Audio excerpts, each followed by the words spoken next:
It's been 45 years since Indonesia tore itself apart in the wake of an attempted coup. Estimates vary, but millions are said to have been killed in the nationwide massacre. The 1965 killings included a purge of the Communist Party, still a largely unexplored chapter in Indonesian history books. But a new generation of writers is now tackling this taboo subject, especially in novels that once would have been banned.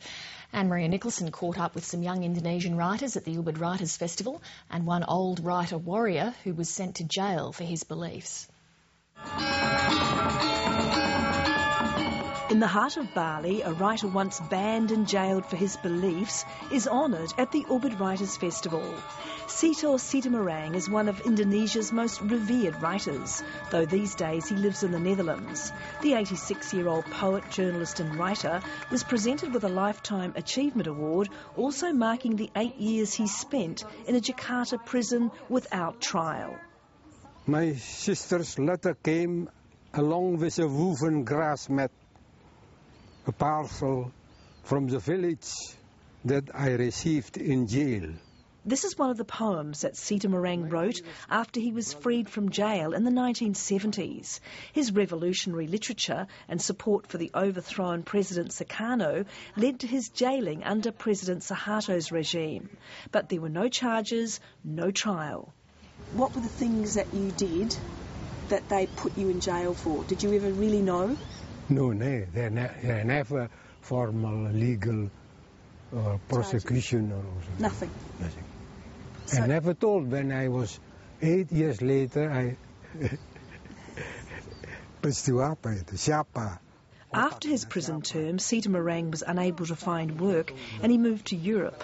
This was his first time at the festival and an opportunity to meet some of the country's new novelists.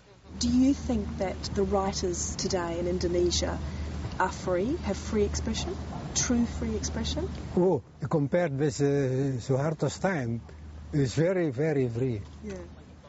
Nusya Kuswatan is in the vanguard of new writers. The former journalist's first novel explores the 1965 massacre. She was a child when the massacre occurred and it wasn't discussed. That my mother used to say like this, "Shh, kids, you are not expected to listen. You are not supposed to speak."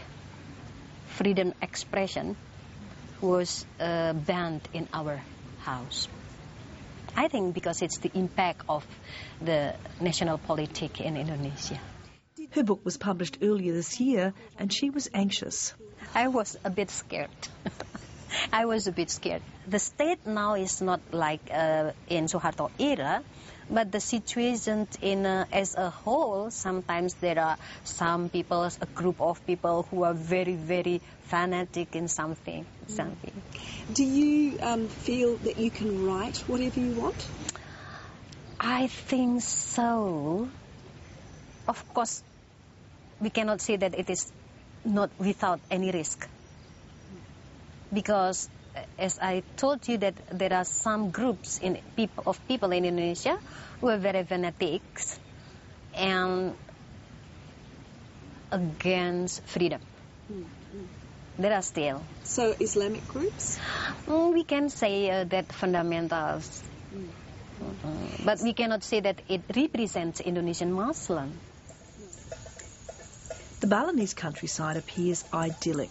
It's hard to imagine the mayhem of 45 years ago when an estimated 200,000 people were massacred there. For all the talk of freedom of expression in Indonesia, writers here are all too aware that there are still boundaries. Religion is a risky area, and while the 1965 massacre is written about from different perspectives, the role of the communists is still hush-hush. For millions of Indonesians, Dewi Lestari is a household name. First as a member of the all-girl trio, Rida, Sita, Dewi. Then as a solo artist. Today, she's the country's biggest-selling female author, writing novels for an audience hungry for her new age tales. But she is all too aware of the boundaries. I wrote Supernova after the regime, the old regime, the New Order, the Suharto's regime, because after that we have free speech practiced everywhere, and now people can just voice out their thoughts without any problem.